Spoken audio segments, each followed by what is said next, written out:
just not acceptable. Richmond-Queensborough MLA Steve Cooner says constituents are worried as police report a rise in distraction thefts targeting seniors across Metro Vancouver. I've heard it happen in Vancouver, Surrey, and now we're seeing it happen here. And the public is outraged and because these are vulnerable seniors. New Westminster Police calls it a disturbing escalation. We haven't seen anything like this in New Westminster. What we are used to seeing are more distraction-style thefts, so nothing with this level of violence targeting such a vulnerable population. It's a cowardly act, and we'd really like to identify this person and bring them to justice. Police are asking for witnesses and any more video of the robbery. The suspect is described as a heavy-set man, just under 6 feet tall. He was wearing a beige hoodie, gray pants, and a surgical mask. That's what it's kind of coming to, is the scary part, and that's my biggest thing of all this is trying to create a little bit more awareness for others, so it doesn't happen again. Right? What's happened to my mom has happened. We just got to move forward from it. But can we prevent it from happening again? We got to try. A Vancouver mayoral candidate says it's time progressive parties band together in this fall's municipal elections to try to defeat incumbent Ken Sim and his ABC team. I think what we've seen in Ken Sim is an inability to govern effectively. I think that we have seen too much vote splitting in the past, and I think this is an opportunity for progressive to come together, unite behind a single leader, and elect a progressive mayor in October. One City's William Azaroff says members of COPE, the Greens, and One City ought to hold a primary to select one mayoral candidate to face off against Sim. He says it ought to be completed within 45 days, so the winner has 6 months to campaign. Azaroff says the other parties must respond to him by 11:30 a.m. on Friday. People in Tumbler Ridge are coming to terms with the loss of 9 lives, 6 of them children, in last week's mass shooting. The province is offering some mental health support to families, but as Sam Sampson explains, healthcare in that community has been under strain long before the tragedy. The memorials in Tumbler Ridge hold strong.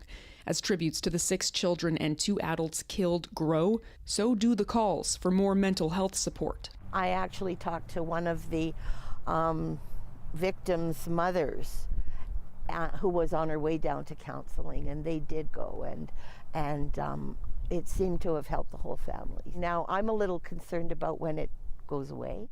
Paula Coots says the library has become a place of refuge. The children especially feel comfortable coming in, and we've got games, coloring, Lego.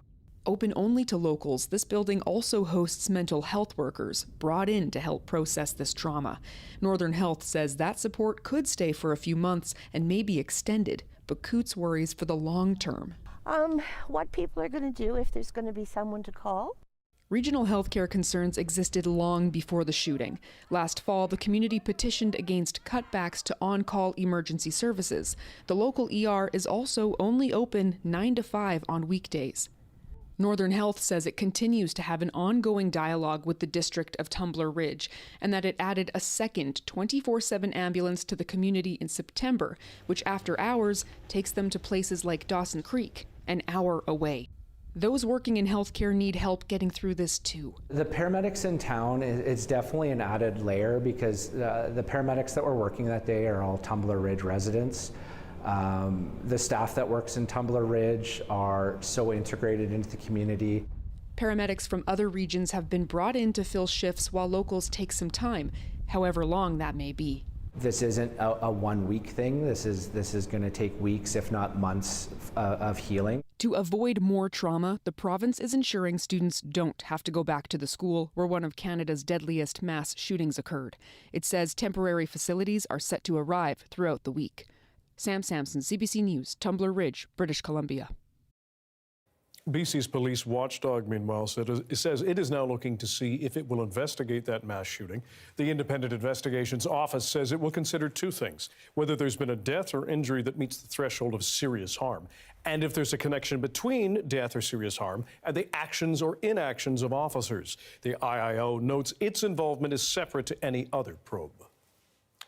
The Tecumseh First Nation is sharing an update to an ongoing investigation into potential burials at the former residential school. It says some areas have been ruled out as burial sites, while others are still unclear.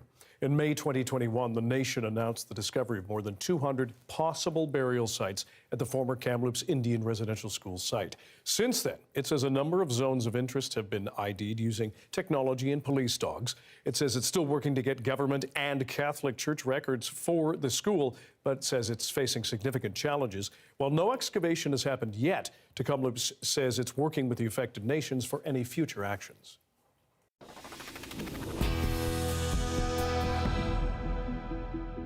The Sea to Sky region is home to world-renowned winter sports facilities, but ski resorts and parks require snow, and this season has seen plenty of peaks and valleys in those winter conditions. As Alana Kelly shows us, this is all part of mountain life. This has been the site most of the winter. It's definitely less snowpack, yeah. Oh my God. A wet, warm winter in the Sea to Sky. The top is good. There was pretty good snow, but the bottom is icy and you can't ski out like to Creekside. And yeah, it's pretty treacherous.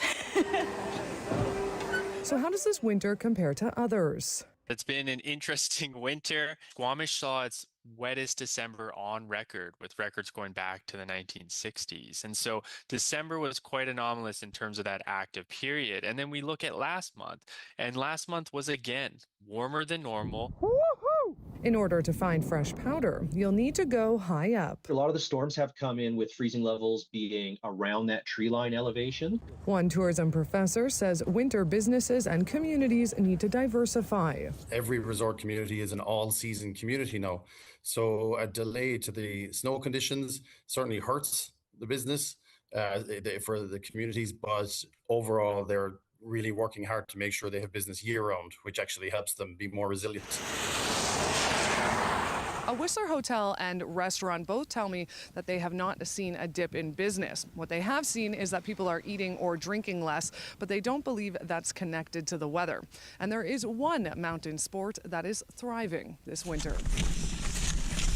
It's been a very good season, actually. Pretty good snow conditions. For cross country, we don't need a lot of snow and we don't need to get constant refresh. Their snow storage program got them through the slow start to the season. At the end of the winter, we pushed the snow into that storage.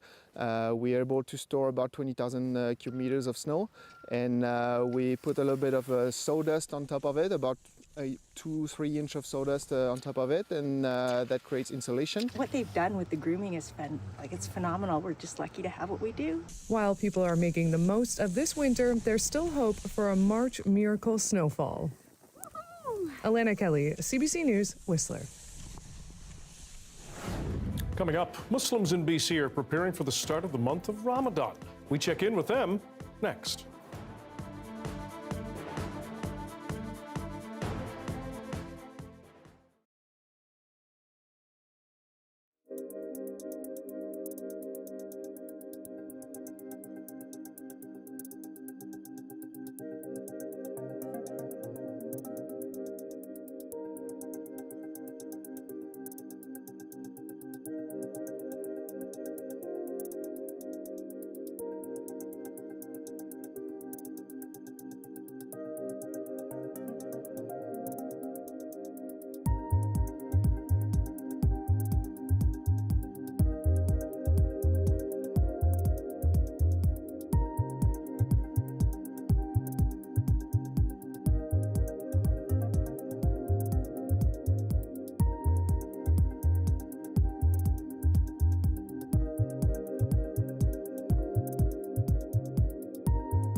Thousands of Muslims across Canada will begin observing the holy month of Ramadan starting this week. Our Saurabh Sandhu joins some in the local community as they get ready. The manager of Habib's Market in Surrey says they've been busy getting ready for the Ramadan shopping season, making sure everything is stocked up. I have people always, they come from Seattle, or they, even in the same province, they come from Whistler, they come from many different cities. From dates, cookies, flowers and pulses to colorful beads and exotic perfumes. We have certain products, sometimes they don't come in a regular time, they come especially for Ramadan. Ramadan, a month-long fasting period which leads up to Eid al-Fitr, begins this week.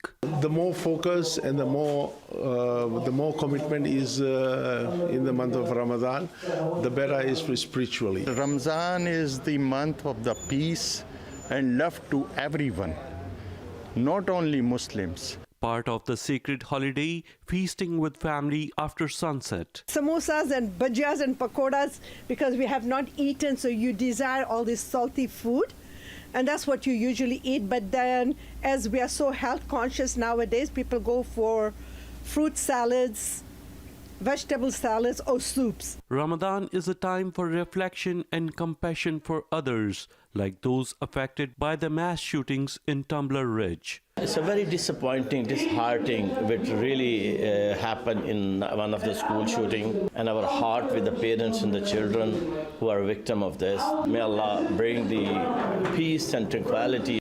I desire peace on earth. I desire for everybody to forgive each other. I desire for people to treat the way they want to be treated. This year will also mark the first time in more than 2 decades Ramadan, which follows the Islamic lunar calendar, is returning to the winter months. The Canadian Council of Imams says the seasonal shift brings shorter fasting hours and longer nights of prayer for an estimated 1.8 million Muslims in Canada. Saurabh Sandhu, CBC News, Surrey. People in Abbotsford's Matsqui Prairie are looking forward to the reopening of a small, multi-generational grocer that's been closed for some years now. As our Fraser Valley reporter Keir Junos tells us, it took the next generation a bit of time to decide if they wanted to pick up the torch. After being indefinitely closed 3 years ago, a family grocer that has been in Abbotsford for 3 generations is reopening in the neighborhood, bringing a go-to spot in the community back to the city's Matsqui Flats. When we decided to close down a couple years ago, I just wanted to shut the doors and keep it locked. Hopefully a child or a grandchild would again come back into the fold, and that's what's happened. This is me, yeah, basically quality control. They say the best set of eyes are at the end of the line, so there I was. Yeah. Nothing slipped by me. Howard's son Brendan and wife Tamara are taking over the family business, a place with deep roots in the neighborhood. We got married in here. Brendan had to convince me a little bit. I wanted to get married in a barn, and it took me a while to come around to the idea, but it looked really good when it was all said and done. Yeah, so now I can say, we got married between the carrots and potatoes. The business has been operating since 1975. Howard Wong Sr. and Darlene Wong farmed in Mission and Richmond in the 60s before settling here. Yeah, so one of the original, photos, basically, Grandma and Grandpa, back in the 70s, showing off some of the stuff we grew. Howard Jr., just like his kids, grew up running between the fruit stalls with his siblings and working at the store, too. This is the original farmhouse that we moved in 1975. It was built just before the flood in 1948, and there's photos of it with water halfway up those windows. My dad's relations came from China. I believe there was a dozen of us living in this house at one time. 1 bathroom, but that's what we did. You made room for family, and everybody got along. It was just a wonderful time. The Wongs have added new family members in recent years. That extra time and perspective they got while being closed eventually made it right for the 3rd generation to take the lead. Having 2 young daughters now, you kind of miss, you experiencing how you were raised in here. You kind of want it for your kids as well. The store reopens on March 7th. Keir Junos, CBC News, Abbotsford.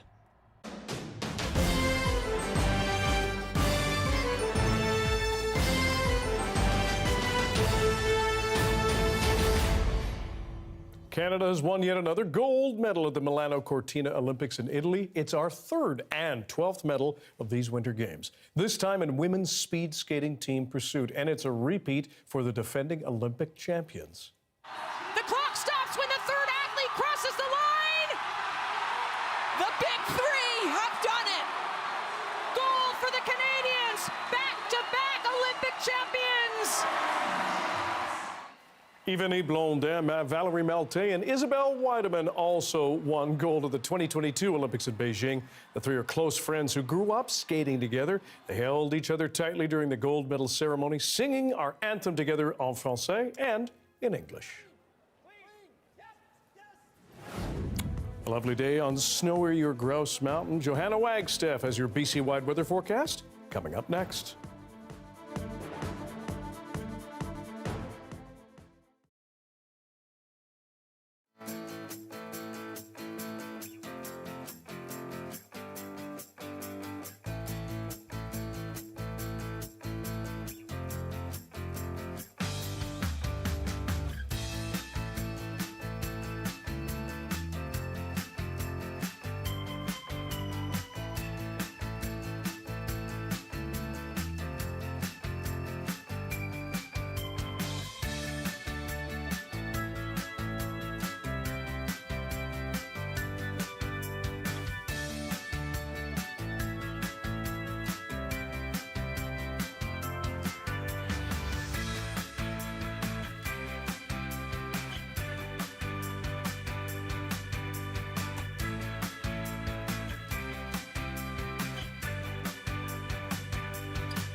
Hi, I'm Amy Bell, and this is your CBC Inbox.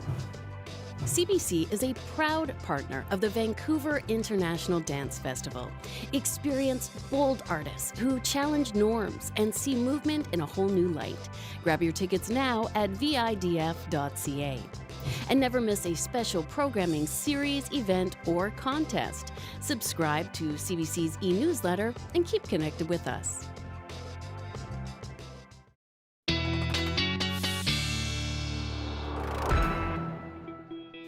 Darius is away, but his backup has done a forecaster too in her time. Joanna Wagstaff, meteorologist.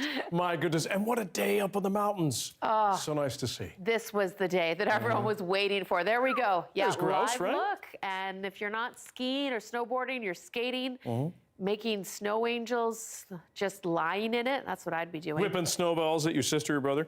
Yes, definitely that one. Yeah, it was so nice to see it on the local mountains. We also had a good dump in the interior as well. Here's a look at the satellite and radar tonight. You can still see snow falling from Mount Washington on the island.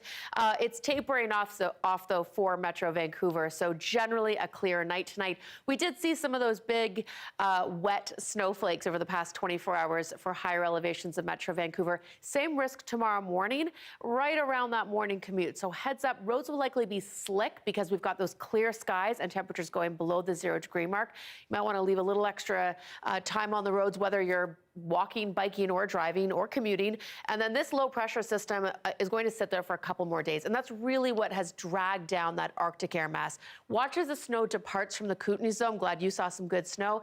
And then we're left with that risk. Here we go, 1 p.m. tomorrow, some wet snow, likely again above that 300-meter mark. As we head into Thursday afternoon and Friday, blue skies and clear temperatures. So I'm glad we get the nice end of a cold high pressure as well. Look at these morning temperatures though. Thursday into Friday, -5. That's without a wind chill.